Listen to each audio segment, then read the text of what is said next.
Hello friends, आप सभी का स्वागत करते हैं हमारे चैनल हरदोई रश्मि व्लॉग पर। तो आप सभी देख रहे हैं दर्द से मोहब्बत भाग 149।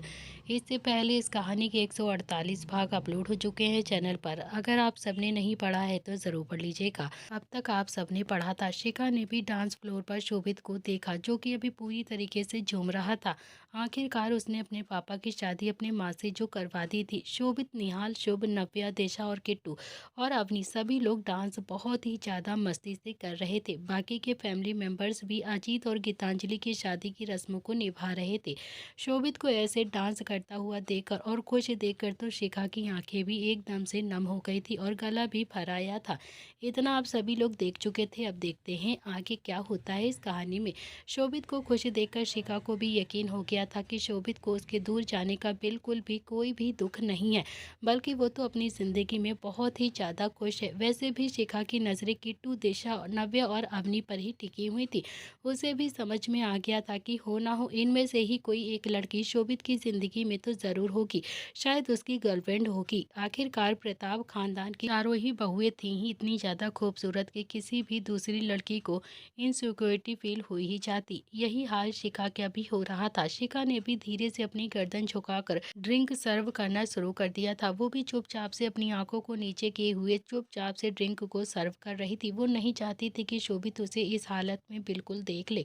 और फिर इस बार किस्मत ने थोड़ा सा शिखा का साथ दे दिया था। सच में किसी ने भी शिखा को नहीं देखा था और ना ही किसी को इस बात का अंदाजा था कि शिखा उन्हें यहाँ पर मिल जाएगी या फिर शिखा यहाँ पर काम करती होगी। शिखा ने भी सारी ड्रिंक अच्छे से सर्व की और जैसे ही पलटकर वहाँ से जाने लगी उसकी नज़र मंडप पर गई जहां पर अजीत बैठा हुआ था। अजीत को मंडप में देखकर शिखा को अब और भी ज़्यादा हैरानी तो नहीं हुई थी, मगर वो बहुत ही अच्छे से जानती थी कि ये लोग बड़े लोग हैं, कुछ भी कर सकते हैं। अब शिखा को कहाँ पता था कि अजीत ने गीतांजलि का कितना ज़्यादा इंतज़ार किया है और फिर शोभित भी उसी का ही भतीजा है। इतनी जल्दी तो वो भी हार नहीं मानेगा। वो भी आज भी शिखा का ही इंतज़ार कर रहा है। शिखा भी जल्दी जल्दी से ड्रिंक को सर्व करके किचन में आ गई थी। उसने भी ट्रे एक स्लैब पर रख दी और फिर अपने आंसुओं को कंट्रोल करने की कोशिश करने लगती है, लेकिन अफसोस उसके आंसू अभी उससे कंट्रोल ही नहीं हो रहे थे। वो भी सीधा वॉशरूम में चली जाती है और वॉशरूम में जाकर शिखा दर्द और गुस्से के साथ अपने मुंह को धोने लगती है। उसे इस वक्त बहुत ही ज़्यादा तकलीफ हो रही थी, लेकिन आंसू तो जैसे उसके रुक ही नहीं रहे थे। आंखें बंद करती तो शोभित ही उसे बार बार दिखाई देता, जो कि बहुत ही ज़्यादा खुश नज़र आ रहा था। अब तो शिखा उसे होटल में काम भी करना बिल्कुल भी पसंद नहीं आ रहा था, इसीलिए उसने भी अपने आंसू को जैसे तैसे कंट्रोल किया और फिर बाहर आकर मैनेजर को देखकर बोलती है कि मैडम, मेरी तबीयत अभी ठीक नहीं लग रही, मैं काम नहीं कर पाऊंगी आज, प्लीज़ मुझे छुट्टी दे दीजिए। मैनेजर ने अगले ही पल अपना हाथ उठाकर शिखा के माथे पर रखा और बोलती है कि क्या हुआ है तुम्हारी तबीयत को? बिल्कुल ठीक ठाक तो लग रही हो, कहीं से भी बीमार नहीं लग रही हो। ज़्यादा बहाने मत बनाओ, समझे तुम। हमारे पास वैसे भी आज स्टाफ बहुत ज़्यादा कम है और आज इसी बैंकेट में 5 और शादियां होने वाली हैं और तुम्हें छुट्टी चाहिए? बिल्कुल भी नहीं, तुम्हें 3 गुना पैसे दूंगी मैं, लेकिन प्लीज़ आज काम करो।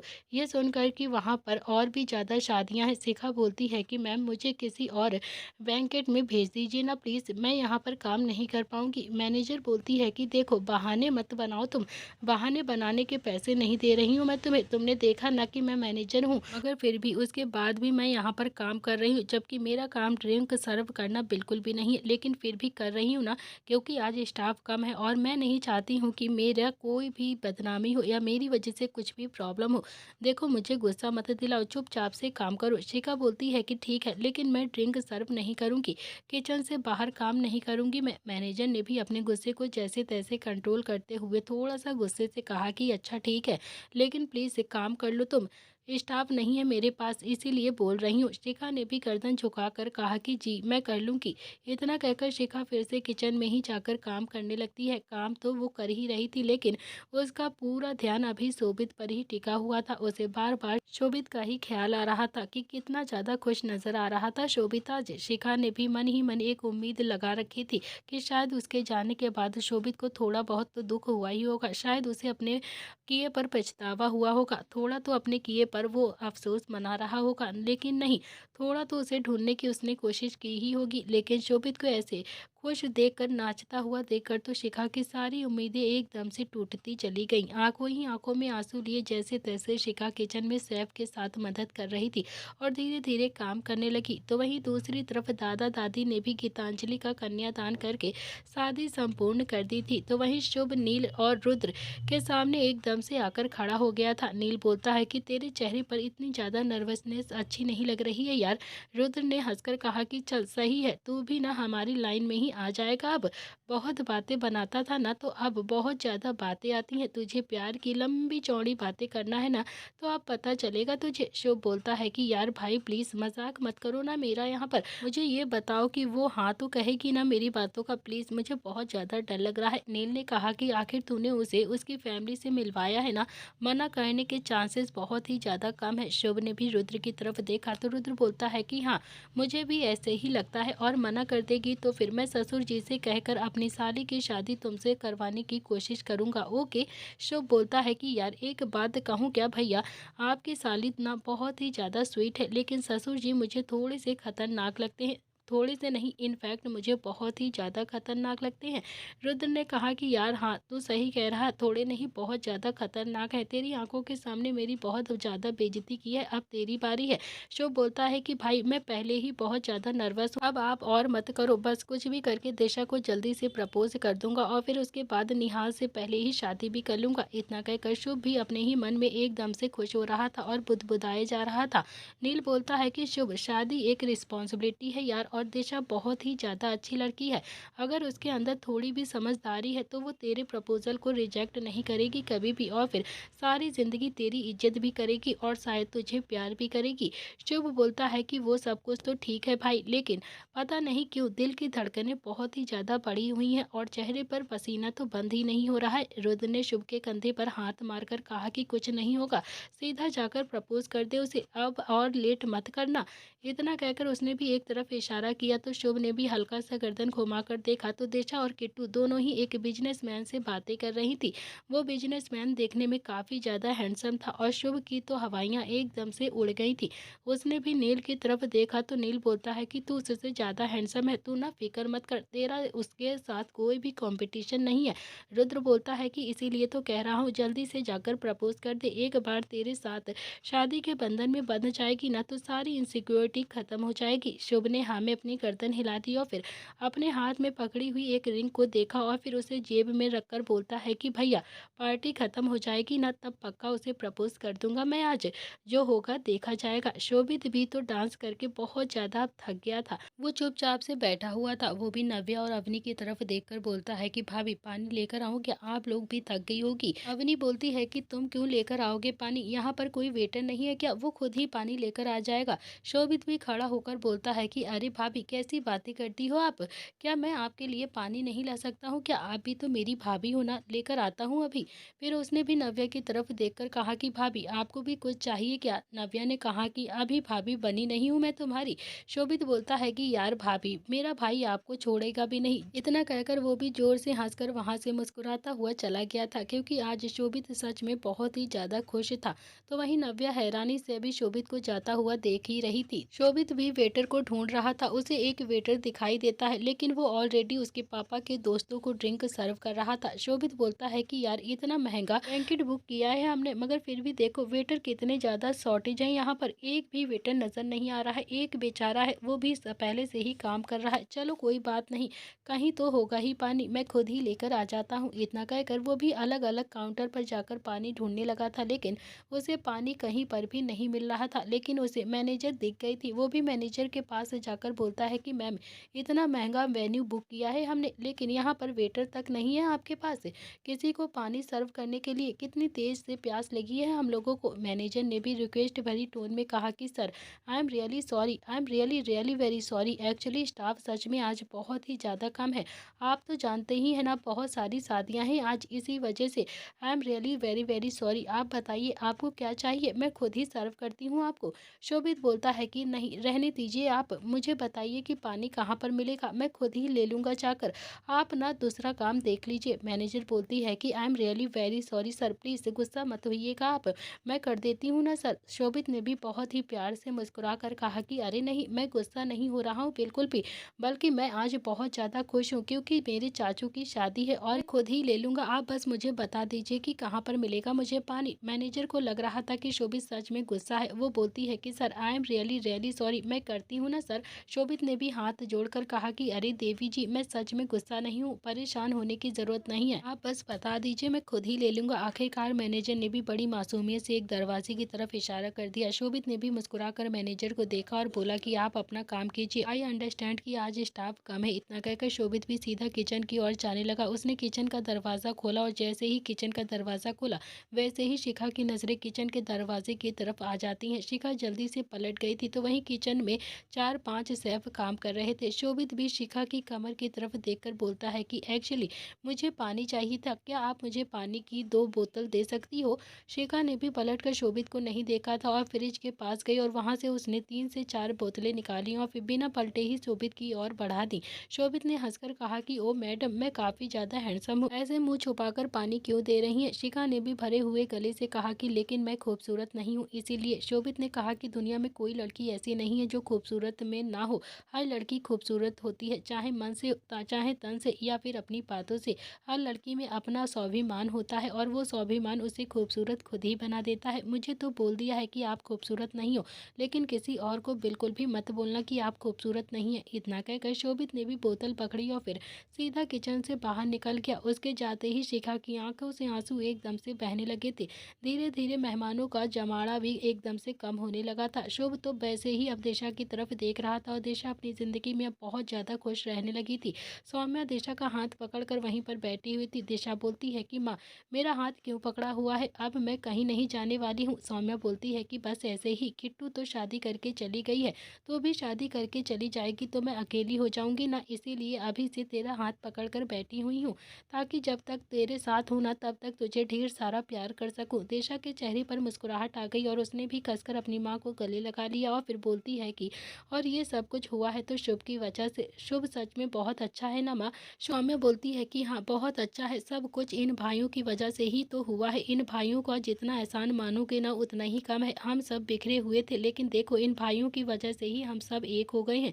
दिशा भी अपनी माँ से एकदम से दूरी हुई और फिर हल्का सा पलट कर शुभ की तरफ देखती है तो शुभ भी देख रहा था उसके तरफ। वो चुपके से देखने से दिशा की आंखों में हल्की सी शर्म आ गई थी और उसने भी अपना चेहरा दूसरी तरफ घुमा लिया। तो वहीं शुभ खुद से बोलता है कि मान गई मान गई मान गई, अब बस रिंग पहनाना बाकी है, आज प्रपोज कर दूंगा, उसके बाद डायरेक्ट शादी। वहाँ गीतांजलि और अजीत दोनों ही खाना खा रहे थे। शोभित भी उनके पास गया और बोला कि अब जाकर मेरी फैमिली भी कंप्लीट हुई है, एक फैमिली पिक हो जाए पापा। अजीत ने भी शोभित के गाल पर बहुत ही प्यार से हाथ लगाया और बोला कि तो तूने शादी करवा कर ही छोड़ा है हम लोगों को? शोभित ने कहा कि हाँ, क्योंकि मुझे प्यार की वैल्यू पता चल गई है। अजीत बोलता है कि तो अब शिखा को भी ढूंढ ले तू। शोभित का मन उदास हो गया था। वो बोलता है कि ढूंढूंगा, जरूर ढूंढूंगा, बहुत ही जल्द शिखा भी मेरे पास होगी। वहीं शुभ दिशा को लेकर गार्डन में आ गया था तो दिशा कहीं ना कहीं जानती थी कि शुभ उसे पसंद करता है और बहुत ही जल्द अपने दिल की बात उसे बोलने वाला है। दिशा को थोड़ी सी घबराहट हो रही थी और शायद ऐसे वक्त में हर लड़का लड़की को घबराहट होती ही है और वैसे भी दोनों के बीच में बस हल्की फुल्की बातें ही होती थी, इससे ज्यादा और कुछ भी नहीं। शुभ बोलता है कि दिशा, तुमसे कुछ बात करनी थी मुझे। दिशा के दिल की धड़कनें तो अब थोड़ी सी और ज्यादा तेज हो गई थी। शुभ ने कहा कि देखो, मैं जानता हूँ कि कहीं ना कहीं तुम्हें ये बात पता है, मगर फिर भी बोलना तो पड़ेगा ही ना। तुम प्लीज इनकार मत करना। देखो, तुमसे अच्छी लड़की मुझे नहीं मिलेगी और मुझे अब शादी करनी है। दिशा ने एक नज़र शर्मा कर शुभ की तरफ देखा। उसकी तो पहले से ही हाँ थी, लेकिन वो मोमेंट उसके लिए बहुत ही ज़्यादा स्पेशल था। उसने भी कभी नहीं सोचा था कि उसकी शादी शुभ जैसे इंसान से होगी, बल्कि वो तो अपनी तनहा जिंदगी में जैसे तैसे वक्त को बिता रही थी। शुभ ने अपने दिल पर हाथ रखा और बोला कि हाँ, मतलब मैंने आज से पहले कभी भी ये सब कुछ नहीं किया है, कुछ अजीब सा लग रहा है मुझे। तुमने अगर इनकार कर दिया ना तो फिर मैं कहीं का भी नहीं रहूंगा दिशा, किसी को भी मुंह नहीं दिखा पाऊंगा, दरिया में कूद कर अपनी जान दे दूंगा। जान, हंसो मत प्लीज। मतलब मैं जानता हूँ कि प्रपोज करना थोड़ा सा मुश्किल होता है, थोड़ा क्या यार, बहुत ही ज्यादा मुश्किल होता है। पता नहीं वो कौन से लड़के हैं जो एकदम से लड़कियों को घुमा लेते हैं, मुझे तो तुम्हें घुमाने में ही हार्ट बीट तेज हो रही है। देखो प्लीज, इनकार मत करना तुम। दिशा कुछ बोलती उससे पहले ही शुभ झट झटके से घुटनों के बल बैठ गया और उसने एक अंगूठी निकाली और दिशा की ओर बढ़ाते हुए कहा कि दिशा, क्या तुम मुझसे शादी करोगी? क्या तुम अगले 7 जन्म मेरे साथ रहना पसंद करोगी? क्या तुम प्रताप खानदान की सबसे छोटी बहू बनोगी? दिशा कुछ भी नहीं बोलती है, शुभ को हैरानी से देखती रहती है। उसकी आंखें नम हो गई थी और खुशी के आंसू उसकी आंखों से टपकने लगे थे। तभी शुभ बोलता है कि देखो यार, मना कर दो ना, मैं बुरा नहीं मानूंगा। तुम्हें पटाने के लिए अब और ज़्यादा एफर्ट करूंगा मैं, लेकिन प्लीज़ ऐसे रोकर मेरा दिल मत तोड़ो ना, प्लीज़ प्लीज़। मैंने तुम्हारी ज़िंदगी से हर दुख को ख़त्म करने की कोशिश की है दिशा। अब तो दुख बस एक ही होगा कि मैं और तुम लड़ेंगे और तुम रोगी। इससे ज़्यादा दुख मैं तुम्हारी ज़िंदगी में बिल्कुल भी बर्दाश्त नहीं कर सकता हूँ। प्लीज़ प्लीज़ रो मत तुम दिशा। दिशा कुछ नहीं बोलती है और अभी शुभ वैसे ही बैठा हुआ था। शुभ ने भी हल्की सी गर्दन घुमाकर देखा तो वहाँ पर शोभित निहाल दोनों ही खड़े हुए थे। दोनों को देखकर शुभ बोलता है कि यार, तुम दोनों यहाँ पर क्यों आ गए हो? तुम्हें यहाँ पर आने के लिए किसने कहा था? निकलो निकलो यहाँ से 2 मिनट के अंदर। निहाल तो हैरानी से शुभ की तरफ घूर कर देख रहा था, जब शोभित की नज़र तो एक लड़की पे थी जो कि अभी अभी अपना बैग उठाकर वेन्यू से बाहर निकल रही थी। शोभित की नज़र उस लड़की पर ही एकदम से टिकी हुई थी। वो लड़की गेट से बाहर जाती उससे पहले ही उसका बैग एक पौधे से आकर अटक गया था और उस लड़की ने पलटकर अपने बैग को उस पौधे से अलग करना शुरू कर दिया था। और तभी शोभित की नज़र उस लड़की के चेहरे पर जाकर लग जाती है। शोभित की आंखें तो हैरानी से फैल गई थी और मुंह खुला का खुला रह गया था। वो लड़की और कोई नहीं, शिखा थी, जो कि अभी एक पौधे से अपने बैग को छुटाने की कोशिश कर रही थी। लेकिन इस वक्त शिखा शोभित, निहाल और शुभ से काफ़ी ज़्यादा दूर थी। शिखा वहाँ से अपना बैग संभालती हुई चली गई थी और शोभित उसके पीछे भागता हुआ बोलता है कि शुभ शुभ, शिखा शिखा। ये सुनकर तो शुभ, जो कि अभी घुटनों के बल रिंग लेकर बैठा हुआ था, वो जल्दी से खड़ा हुआ और फिर उसने भी रिंग जेब में डाली और फिर दिशा को देखकर बोलता है कि अगली बार प्रपोज करूंगा तुम्हें, लेकिन तुम प्लीज़ हाँ कर देना, ओके? और अभी शोभित की गर्लफ्रेंड को ढूंढना है मुझे। शुभ ने इतना ही कहा था और फिर उसे जोर से एकदम से धक्का लगता है और वो दिशा के ऊपर जाकर गिर पड़ता है। वो धक्का किसी और ने नहीं, निहाल ने लगाया था, क्योंकि निहाल भी शोभित के पीछे ही भाग रहा था। शुभ ने हल्का सा पलटकर निहाल को और शोभित को घूरते हुए देखा, जो कि अभी भागते हुए जा रहे थे। वो बोलता है कि साले कुत्ते कमीनों, अगली बार मेरी दिशा को हर्ट करने की कोशिश की ना तो फिर मुंह तोड़ दूंगा तुम दोनों का। फिर उसने भी दिशा की तरफ प्यार से देखा और फिर उसके माथे को चूम कर कहा कि प्लीज़ अगली बार हाँ बोल देना, ओके? मैं वैसे ही बहुत ज़्यादा नर्वस हो रहा हूँ यार। एक काम करते हैं, सीधा डायरेक्ट शादी ही कर लेते हैं, क्या बोलती हो तुम?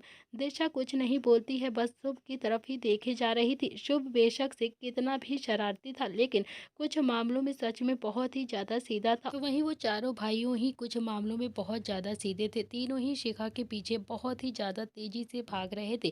शोभित तो बहुत ही ज़्यादा खुश था कि उसे यकीन नहीं था कि आज ही उसके मम्मी पापा की शादी होगी और फिर आज ही उसे उसकी शिखा भी मिल जाएगी। और फाइनली तीनों ही भाई भागते भागते एक रोड तक आ गए थे।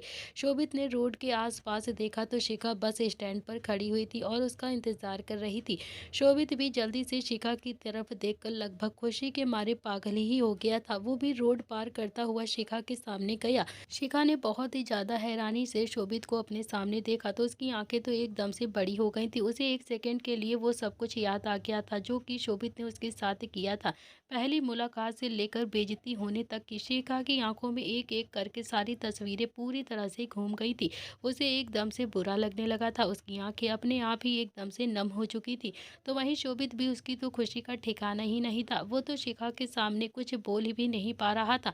वो बार बार बस अपना हाथ शिखा को छूने के लिए धीरे धीरे उठाता, क्योंकि उसे यकीन ही नहीं हो रहा था कि शिखा सच में उसके सामने ही है।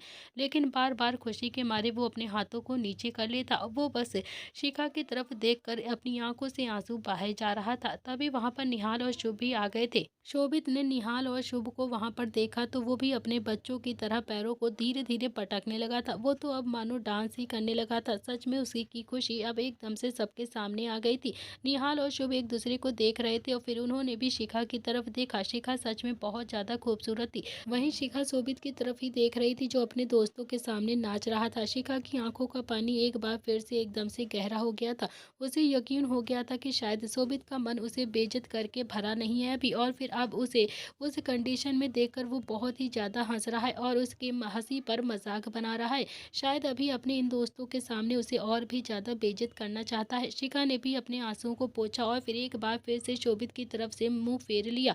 और तभी वहां पर बस आ गई थी। शोभित भी नाचने में बहुत ही ज्यादा बिजी था। खुशी के मारे उसे भी समझ नहीं आ रहा था कि अब वो क्या करे और क्या ना करे। शिखा भी बस में चढ़ गई और फिर सीट पर जाकर बैठ गई और अब उसके आंसुओं की स्पीड और भी ज्यादा बढ़ गई थी। वो तो बस में ही फूट फूट कर जोर जोर से रोने लगी थी। इतने महीनों के बाद उसने शोभित को देखा था और फिर शोभित आज भी बिना किसी गिल्ट के उसके सामने खड़ा हुआ था। उसे जरा भी अफसोस नहीं हो रहा था उसके किए पर, और उसने शिखा के साथ कितना कुछ गलत कर दिया था। सभी दोस्तों के सामने अपनी बेइज्जती करी थी उसकी। तो वहीं शोभित अभी भी नाचने में बिजी था कि तभी उसके गाल पर जोरदार थप्पड़ लगा और शोभित लगभग गिरने को हो गया, लेकिन वो अभी गिर पाता उससे पहले ही निहाल उसकी बाजू पकड़कर और उसे संभाल लेता है। शोभित ने काफी ज्यादा गुस्से में शुभ की तरफ घूर कर देखा और फिर चिल्लाते हुए बोलता है कि मारा क्यों। शुभ ने भी गुस्से में कहा कि कुत्ते चली गई है वो और तू नाचता रह गया, समझा तू, देख यहाँ पर वो नहीं है। ये सुनकर तो शोभित ने भी बस की तरफ देखा जो कि अभी काफी आगे की तरफ चली गई थी। शोभित ने भी बस के पीछे भागना शुरू कर दिया था और फिर शोभित जो कि अभी बस के पीछे भाग रहा था। शुभ और निहाल एक दूसरे की तरफ देख रहे थे। दोनों ने ही पैर पटके और फिर शोभित के पीछे पीछे भागने लगे। आखिरकार शोभित ने भी भागते हुए बस के पीछे जो कि सीढ़ी लगी हुई थी उसे पकड़ लिया था और फिर उस पर एकदम से चढ़ गया। उसके पीछे पीछे शुभ भी भागता हुआ बोलता है कि कुत्ते थोड़ा सा ऊपर हो जाना, मैं भी बस को पकड़ लूंगा, ऊपर हो। बस ने स्पीड पकड़ ली थी और शुभ भी उस बस के डंडे को पकड़कर बस पर लटक गया था। निहाल भी ज्यादा थक गया था, उससे अब भागा नहीं जा रहा था। वो तो रुक गया और वापस चला गया। तो वहीं शुभ और शोभित दोनों ही बस के पीछे लटके हुए थे। शुभ ने शोभित की टांग पर जोर से मुक्का मारा और बोला कि अब इसे हटाएगा कि नहीं हटाएगा। शोभित ने भी अपना पैर एक डंडे से हटा लिया और फिर शुभ ने भी उस डंडे को ठीक से पकड़ लिया था। शुभ भी गुस्से में बोलता है कि कुत्ते, दिशा को ऑलमोस्ट प्रपोज कर दिया था मैंने, गलत टाइम पर मिली है तेरी शिखा तुझे, समझा तू। ये सुनते ही शोभित ने भी जोर से एक लात शुभ के हाथ पर मारी और बोला कि शर्म नहीं आती है तुझे। शिखा को ढूंढने के लिए मैंने दिन रात एक कर दिया है, कितने महीनों से मैं उसे ढूंढ रहा हूँ और अब जब वो मुझे मिली है तो तू कह रहा है कि गलत टाइम पर मिली है, मुंह तोड़ दूंगा मैं तेरा। शोभित की बात सुनकर शुभ ने उसके पैर पर 2-3 मुक्के जोर से मारे और बोला कि कुत्ते, तेरी वजह से मेरा प्रपोजल तो बीच में रुक गया ना, पता नहीं वो हाँ कहेगी या फिर ना कहेगी। वैसे ही कितनी मुश्किल से मैंने उसे प्रपोज किया था, कितनी ज्यादा हिम्मत लाई थी मैंने अपने अंदर। शोभित बोलता है कि दिशा कहाँ भागी जा रही, एक बार फिर से प्रपोज कर लेना तू उसे। लेकिन मेरी शिखा तो भाग जाएगी ना। तभी उन दोनों के पास एक कार आ जाती है जो कि बार बार हॉर्न बजा रही थी। शुभ ने हल्का सा पलट कर देखा और फिर गुस्से में कहा कि साले, मरना नहीं है तुझे क्या, अपनी कार को दूसरी साइड ले ले, समझा तू। वो कार किसी और की नहीं थी, निहाल की थी। निहाल ने अपनी गर्दन कार से बाहर निकाली और चिल्लाते हुए बोलता है कि सालों कुत्तों, एक तो मैं तुम दोनों की मदद कर रहा हूँ और ऊपर से मुझे ही सुना रहा है, मुझे ही मारे दे रहा है। तो रुक रुक जा, अभी पापा को बताऊंगा ना। पहले तो बस गुंडे थे और अब तो लफंडर भी बन गए हो तुम दोनों। इतने में ही बस एकदम से रुक गई और शिखा को पता भी नहीं था कि शोभित और उसके दोनों ही दोस्त उसे फॉलो कर रहे हैं। शिखा भी बस से नीचे उतर गई और फिर एक तरफ चली गई। थोड़ी देर में बस स्टार्ट हो गई और दोनों ही अभी भी बस पर ही लटके हुए थे। तो वहीं निहाल ने भी गाड़ी रोककर शिखा को देखा तो शिखा अभी भी सड़क पर अकेली चल रही थी। निहाल जोर से चिल्लाता है कि कुत्तों कुत्तों रुक जाओ, शिखा उतर गई है, कहाँ जा रहे हो तुम दोनों। शिखा इतना ज्यादा परेशान थी कि उसने सुना भी नहीं था, वो तो बस अपने रास्ते पर ही चल रही थी। शुभ और शोभित दोनों ने ही पलट कर देखा तो शिखा एक गली में मुड़ चुकी थी। दोनों ही उतरने के लिए सोच रहे थे लेकिन बस ने अपनी स्पीड एकदम से बढ़ा रखी थी। आखिरकार निहाल ने भी अपनी गाड़ी की स्पीड बढ़ाई और फिर बस के सामने जाकर रोक दिया। बस के सामने कोई गाड़ी आई तो बस को भी एकदम से ब्रेक मारनी पड़ी और फिर जैसे ही बस वाले ने ब्रेक मारी वैसे ही शुभ और शोभित दोनों ही बस से नीचे एकदम से कूद गए। और शोभित ने हल्का सा गाड़ी की तरफ देखा तो निहाल को भी समझ में आ गया था कि दोनों ही अब नीचे उतर चुके हैं। निहाल ने भी अपनी गाड़ी वापस से घुमा ली और फिर अगले 5 मिनट में तीनों ही उस गली के अंदर मौजूद थे जहाँ पर शिखा अभी अभी अंदर की तरफ गई थी। काफी गंदी सी बस्ती थी वो और काफी ज्यादा गंदी गलियां थी। वहाँ की गलियां इतनी छोटी छोटी थी कि बाइक भी बहुत ही ज्यादा मुश्किल से अंदर जा सकती थी। शोभित भी इस जगह को देखकर कर बोलता है कि छी, कितनी गंदी जगह है यार, कितनी गंदी जगह पर रहती है मेरी शिखा, यहाँ पर कैसे रहती होगी वो बेचारी। यह सुनते ही उसके सिर पर एक और चांटा लगता है। शोभित ने गुस्से में घूर कर निहाल की तरफ देखा तो निहाल बोलता है कि यार इस गंदी सी जगह में भी वो तेरी वजह से ही रहती है, समझा तू? यार कितनी सुंदर है शिखा, और तूने ऐसी लड़की को इतना ज्यादा हर्ट किया, तुझे शर्म नहीं आई? तूने अपना थोबड़ा देखा है कभी? पता नहीं कैसे उसने तुझसे प्यार कर लिया, और शक्ल तो छोड़ो ही, दिल से भी कितनी ज्यादा सुंदर है वो। तूने उसके साथ कितना कुछ गलत किया है, उसके बाद भी वो तेरी जिंदगी से चुपचाप से निकल गई बिना किसी कोई शिकायत के। अगर कोई और होती ना तो पता नहीं तुझे कितने केस में अंदर फंसा देती और कितने ज़्यादा पैसे तुझसे ऐंठ लेती, समझा तू? मीडिया का सपोर्ट लेकर खुद को बेचारी और तुझको ही मॉनिस्टर बना देती, लेकिन वो सच में बहुत ही ज़्यादा प्यार करती थी तुझे, और फिर अपने प्यार की कदर करने के चक्कर में बेचारी यहाँ तक पहुँच गई है। सिर्फ तेरे चक्कर में तुझे यहाँ पर सांस लेना मुश्किल हो रहा है, और वो बेचारी यहाँ पर जिंदगी गुजार रही है। शोभित ने भी थोड़ा सा शर्मिंदगी के साथ कहा कि सॉरी यार, पर अब मैं उसे मना लूंगा। शुभ बोलता है कि घंटा मनाएगा तू, फिलहाल के लिए उसे ढूंढ कि वो है कहाँ पर। दोनों ही दोस्त शिखा को ढूंढ रहे थे और फाइनली उन्हें एक घर छोटा सा दिखाई देता है जो कि बहुत ही ज्यादा गंदा सा था। बाहर एक कमरा था और कमरे के बाहर एक दरवाजा था। वो दरवाजा थोड़ा सा खुला हुआ था जिसमें उन्हें शिखा दिखाई दे रही थी। शोभित भी जल्दी से दरवाजे के पास जाने लगा तो शुभ ने भी उसका हाथ पकड़कर उसे पीछे की तरफ खींचा और बोला कि तुझे क्या लगता है तू उसके सामने जाएगा और शिखा आराम से मान जाएगी और फिर तेरे साथ रहने के लिए तेरे साथ चली आएगी? ऐसे नहीं मानेगी वो। रुक जा, देखने तो दे पहले शिखा कर क्या रही है। तीनों ही चुपचाप से दरवाजे के पास गए और फिर उसे थोड़ी सी जगह से तीनों ही शिखा को देख रहे थे। वो थोड़ी सी जगह इसीलिए नहीं थी कि दरवाज़ा खुला हुआ था, बल्कि वो दरवाज़ा पूरी तरीके से बंद नहीं होता था, इसीलिए वो दरवाज़ा ऐसा था जिसमें से कोई भी अंदर झांक कर देख सकता था कि अंदर क्या हो रहा है। शिखा एक कोने में बैठकर बस आंसुओं को बहाए जा रही थी। वो फूट फूट कर रो रही थी। शोभित ने भी शिखा को इस हालत में देखा तो उसका दिल एकदम से धक हो गया था। उसे बहुत ही ज़्यादा बुरा लगता है, उसके रोंगटे एकदम से खड़े हो जाते हैं। वो उस कमरे को बहुत ही गहराई से निहार रहा था जिसमें एक भी किताब नहीं थी। एक छोटा सा बिस्तर जिस पर बस शिखा ही सो सकती थी।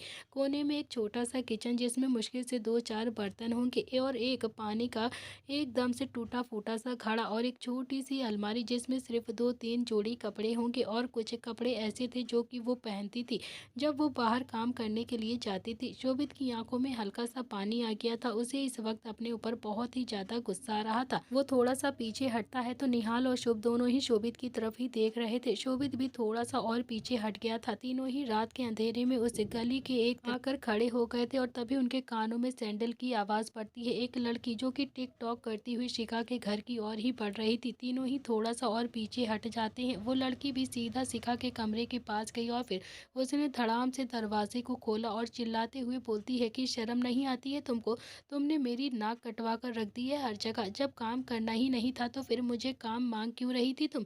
शिखा ने भी अपने आंसुओं को साफ किया और फिर उस लड़की की तरफ देखा और फिर अपने भरे हुए गले से थोड़ा सा लाचारी से बोलती है कि क्या कर दिया है अब मैंने? उस लड़की ने भी काफी ज्यादा गुस्से से चिल्लाते हुए कहा कि मैंने तुम्हें काम बताया था और तुमने काम करने से मना कर दिया ना।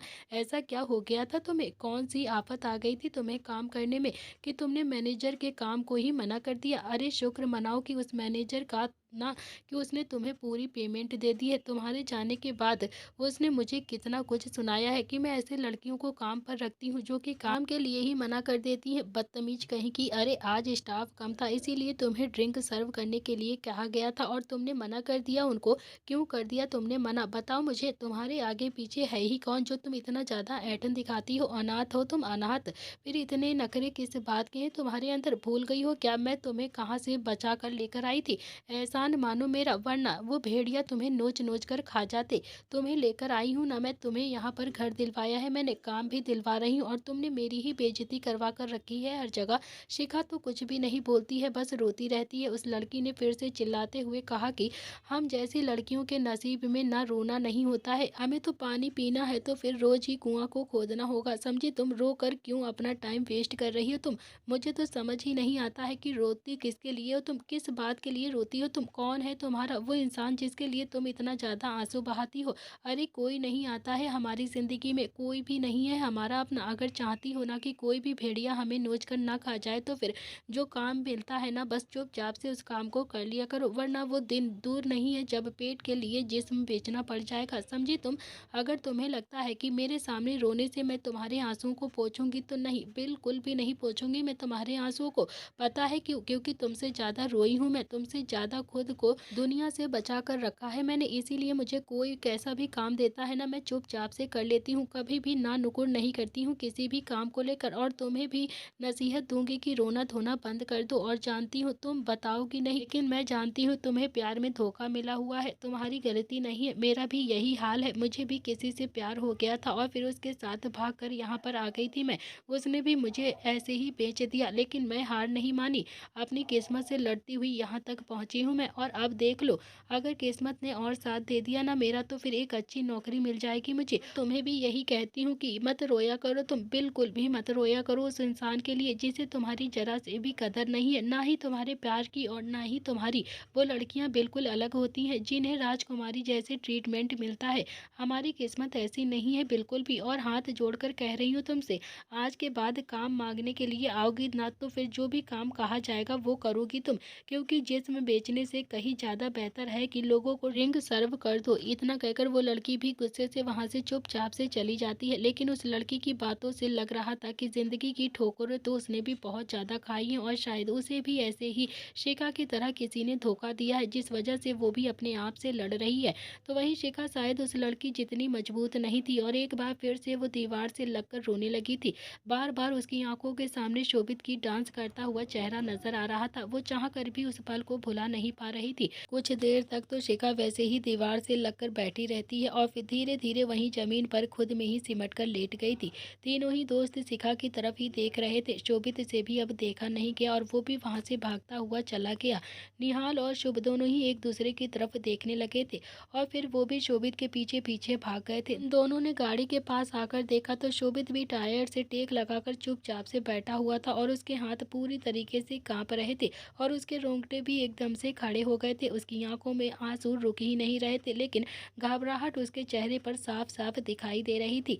निहाल का दिल भी शोभित को ऐसे देखकर तेजी से धड़कने लगा था, वो भी उसके पास आकर घुटनों के बल बैठ जाता है। शोभित अभी भी घबराहट के मारे एकदम से कांप रहा था। निहाल बोलता है कि शोभित सब कुछ ठीक हो जाएगा यार, मिल गई है ना अब हमें शिखा, तू ना उससे माफी मांगेंगे ना वो तुझे जरूर माफ कर देगी, प्लीज तू ना अपने आप को संभाल ले। शोभित सब कुछ ठीक हो जाएगा यार, मत हो इतना ज्यादा परेशान है। इतना कहकर उसने भी शोभित का हाथ अपने हाथों में लिया, लेकिन शोभित का हाथ अभी भी बहुत ही बुरी तरीके से कांप रहा था। ऐसा लग रहा था कि जैसे शोभित की तबीयत बहुत ही ज़्यादा खराब होती जा रही है। तो दोस्तों इसी के साथ इस कहानी का आज का एपिसोड यहाँ पर समाप्त होता है। क्या माफ़ करेगी शोभित को शिखा और क्या होगा आगे इस कहानी में? देखते रहिए दर्द से मोहब्बत। प्लीज़ लाइक शेयर सब्सक्राइब ज़रूर कर दीजिएगा अगर आपको ज़रा सी भी ये कहानी पसंद आए। थैंक यू फ्रेंड्स, आज के लिए इतना ही।